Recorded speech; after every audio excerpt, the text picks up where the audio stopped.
This is a story. I love what Christian's done. Taxpayers, this will make your morning, are spending 200 million on a scheme to help some of the world's biggest companies achieve net zero. Despite civil servants saying it's greenwashing. I don't know what greenwashing is. The man who does is William Yarwood, spokesman for the Taxpayers Alliance. William, good morning. Jeremy, thanks for having me on the show. I was a big fan of your dad's.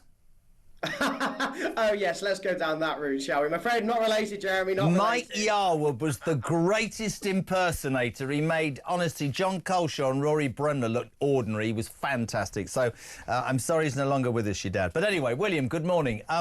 Net zero, or as Richard Tice calls it, net stupid zero, I struggle massively to get my head round. And you'll have to help me because you obviously know more than me.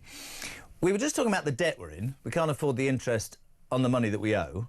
And yet we're going to spend billions and billions and billions of pounds trying to achieve something that the rest of the world doesn't give a damn about. And even when we get there, what will happen? I honestly, and now we're spending a further 200 million to help some of the world's biggest companies achieve net zero. What about priorities? This is madness. But then people, let's balance it. We'll look at what happened in Jamaica last week and go, that's climate change. That's why we need to be better. What's your thoughts?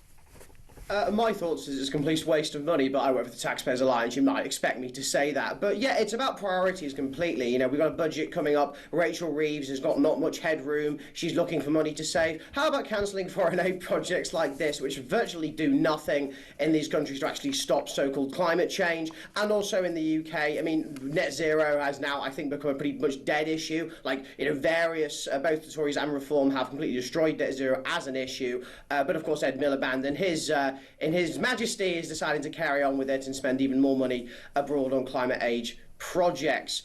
My view is it needs defunding tomorrow, Jeremy, quite frank with you. This is really interesting. Do you remember watching Trump go when he got in and he went, we give 60 million to Lesotho to build, and he was, I don't even know what Lesotho is. This is brilliant. Under this scheme, the International Climate Finance Initiative, this is what we're spending 200 million on. If you are queuing or you've just had a tax bill, listen to this. We're spending £52 million, that's us, we're skint, on a road through the Amazon jungle, which goes nowhere. We're dealing with rusting solar panels in Zimbabwe. I really can't believe what I've just read it. What's this? No, it can't be. Other projects include a push to stop ocean plastic pollution in landlocked African countries. How can they have oceans around them if they're landlocked? Support for the Nigerian oil industry. And this is my favourite, ladies and gentlemen. We are skint, and yet we are providing millions of pounds to distribute free condoms in the Congo to try and stop deforestation by slowing the population growth. Sorry? Sorry, so if people don't have kids, that'll stop them cutting down trees.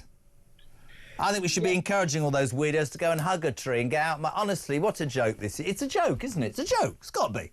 Yeah, it's a complete joke, and you want to hear another joke, Jeremy? I've got one for you. I'm so glad you mentioned the contraceptives in the Congo. We at the Taxpayers Alliance just last week found that £88 million has been sent to Pakistan to encourage family planning, and the £88 million of that is being used on, get this, promoting the use and advertising of contraceptives in pharmacies and GPs.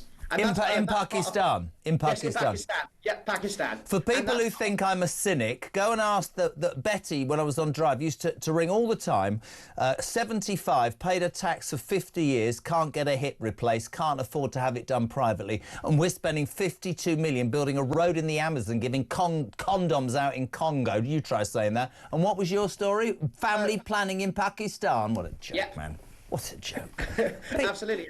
And let's put that. Let me put that into context for you, Jeremy. We at the TPA have just released a new paper called Lifetime Tax, which shows that the average household over their working life pays about 1.3 million quid in taxes. And the 200 million scheme you mentioned earlier, that's about 157 households' lifetime taxes just spaffed down the drain in one fell swoop. Our foreign aid budget, Jeremy, which is about £14 billion, is the equivalent of 11,000 households' lifetime taxes.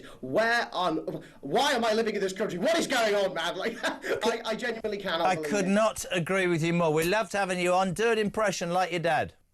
Oh, I'm not related to him, but I'm actually not sending you Mike Yarwood stuff, Jeremy, I'm afraid. I know, tragic. Never mind. We loved having you on. William Yarwood, thank you very much indeed.